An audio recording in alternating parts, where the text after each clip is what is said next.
delighted to be joined by Helmut from RC DIOK, the communications manager there. I think that's right, isn't it, Helmut? That's correct, yeah. But clearly, great opportunity to catch up with you and find out how you're doing and how the club's been coping. Because everywhere's been different with this horrendous challenge we're all facing with COVID. So, straight in there really, just to find out how things in DIOK are. How's the COVID scenario played out for you as a club and generally for the region? Yeah, basically back in March when it hit big in Holland, almost everything stopped immediately, and it was a full stop, so there was no possibility for training or matches or anything. And I think it was somewhere in June that we were able again to go on the field, but then it was non-contact, and then it started slowly again.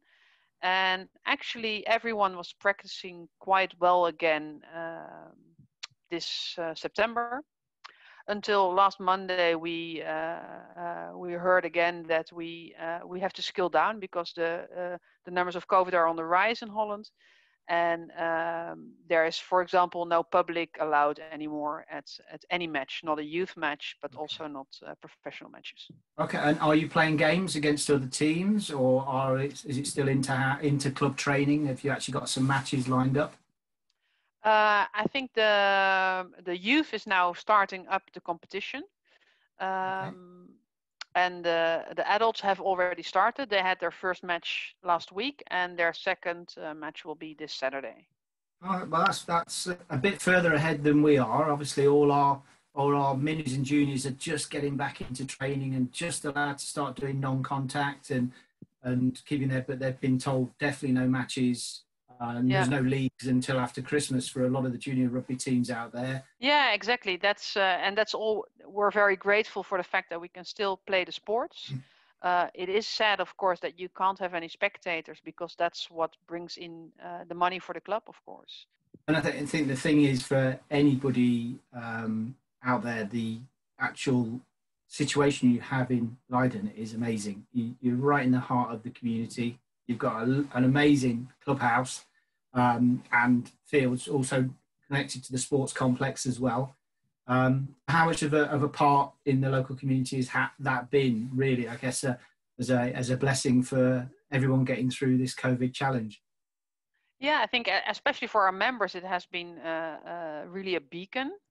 So that they can actually, well, at least that was the place where you could meet your friends and play sports. Whereas, of course, everywhere we have to be careful and keep our distance. But on the field, there was a little bit more liberty at that. But also for the city, of course, we are the reigning champions of Holland. So for the city, it brings some kind of hope that you have a really good sports team in your city, and we're a small city. So that's quite special. I know one of the projects you've got is obviously DIOK 2025, which is something the club have got going. It might be a good idea.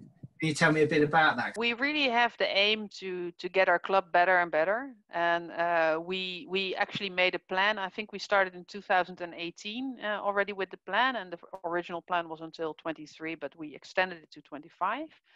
And the idea was to to gradually get everything better, all the levels. So on the youth level, on the senior level, on our top level, and we did that by investing in proper trainers, proper coaches. So we really made an investment there. We had the goal to become national championship, I think, in 5 years. That was then the goal, and we reached it in 2. So I think the next goal is to get the ladies to the top as well. Have you seen a benefit? Clearly, we've had a huge stop to everything with COVID, but did you see a benefit next year with youngsters, more youngsters in your area thinking, I want to play rugby? So we saw some kind of rise, but I think rugby is on the rise in the Netherlands anyway. So so I'm not sure whether that was due to the championship. But what I did see is that all our kids know our players from the first team, and they actually also know the kids. In terms of the minis and the juniors, and they're starting to get back, they're able to play other teams as well. I Yes, they presume. can. Yeah. You had quite a big push on your coaches and developing, sort of like the coaching structure. Has that still managed to progress? Is there some work that's going to be planned over the next few months and years to keep those guys progressing? Yeah, actually, to the age of 12, we have many parents involved, because it's for our younger, well, not young, the younger senior players. That's a more difficult age group, I think, to coach.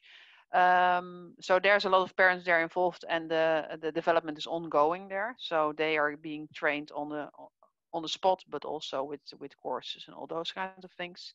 And then we have moved away from involving parents as coaches or as managers they can be, but as coaches from 12 onwards, because that gives also the kids more space to move the way they actually want to move, independent of their parents. The parents can, of course, come and watch on normal in normal times, not now.